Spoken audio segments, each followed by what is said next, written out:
I always wonder, is it better to not have life than give someone a life that maybe starts out in a really dark place? And like the conclusion I've come to in my very, very inexperienced 20-year-old, 21-year-old, I forget how old I am, is that like it doesn't really matter because that life hasn't started yet. So it's about the person giving birth. And that's something I've thought a lot about because my mother, prior to having me, had several abortions, and I was not raised in a great place, but I'm happy I was born. It's hard to have this conversation because once somebody has a baby, that's a person. Exactly, that's a person.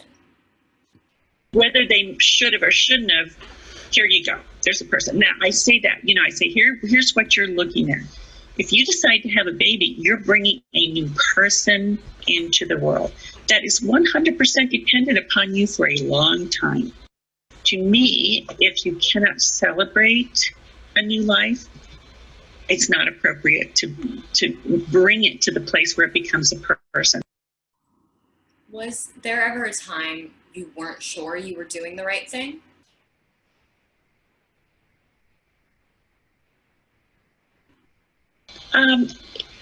Right and wrong is a hard one because I even tell people, let's just say, does it work or does it not work instead of right or wrong? Because right or wrong is for 5-year-olds. Oof. I'm not gonna lie, that one hurt a little. Right and wrong is for 5-year-olds. I'm a person who believes very strongly in right and wrong, in doing the right thing. Although this frequently leads to a thought spiral in which I realize that would mean I'm the only person on earth completely right about everything, which is highly unlikely, in which case, how can I trust anything I think is right or wrong? And if I can't trust what I think, then what the hell else can I trust? Who? Even if they tell me what's right and what's wrong, am I then deciding that they are the only person completely right about everything? And who's to say I'm right about that? I was probably about 5, the age of right and wrong, when I found out my mom had abortions. I'm an only child. I used to complain about it. And once, when I was little, my mother told me that I did have other siblings, but she had to take herbs to make them go away. I didn't really get the implications of that until high school, or maybe until just now, when I gave myself time to think about it. There were 2 that I recall, but I could be wrong. I know there was more than one because in high school I was angry about that. Thinking of them as siblings makes it a lot worse. If she just said she'd gotten abortions before me, it might have been fine. But I had siblings taken away from me. No.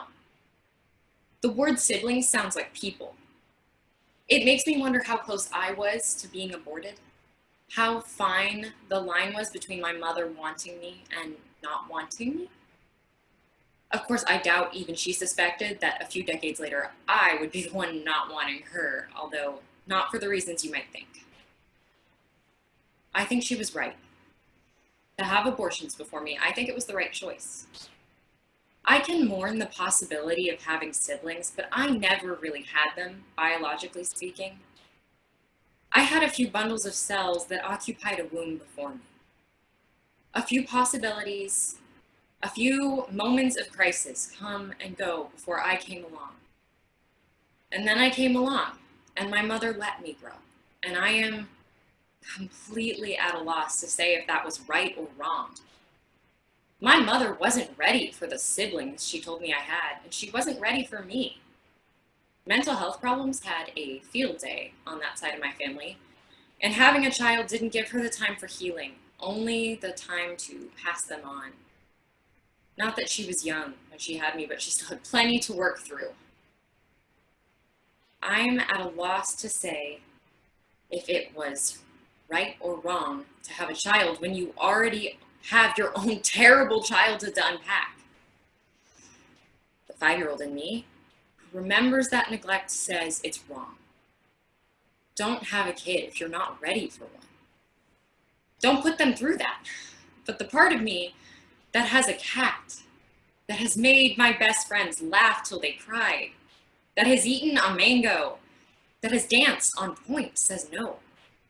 It says, I'm so, so glad to be alive, whether you did your best or not. It says that I have been through a rocky start, and I'm prepared to do better with it than what was done for me. It says, no matter how sad I am to not have a mother in my life, that I have a father, a family, and friendship, and most importantly, myself. I'm a conscious human being. I have autonomy. I have choice, and I'm choosing to grow bigger than that. The siblings my mom used to talk about didn't have that. They were, let me reiterate, bundles of cells. They couldn't think, couldn't feel. They were just a possibility. And I commend my mother for choosing no. And I am very grateful that for me, she chose yes.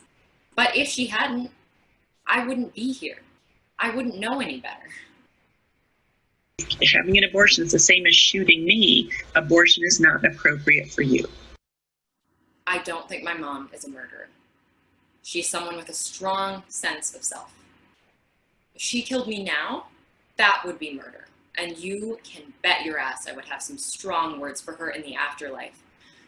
But when I was in her belly, I was still a part of her. A part that hadn't breathed air, or seen the sun, or heard the piano. I'm glad she chose one way. If there's a world where she chooses the other way, and somehow I can see it from wherever souls hang out, I will not blame her. I can fault her for a lot of things, but never for making a decision about her own body. Her fierce independence is something I'm glad I inherited. Her embracing of her own autonomy should be celebrated. I don't know if she was right. I couldn't say because it wasn't my body. I wish I could say I'm not interested in being right. I am. But that's the 5-year-old me. The bigger me, who is grateful for the million things that have built me, says I'm interested in helping other people grow. My mother can take care of herself. I have no doubt that she is. But I exist now. And with that in mind, I plan to grow so much bigger than I was at 5. And I plan to help other people heal and grow, no matter how they choose.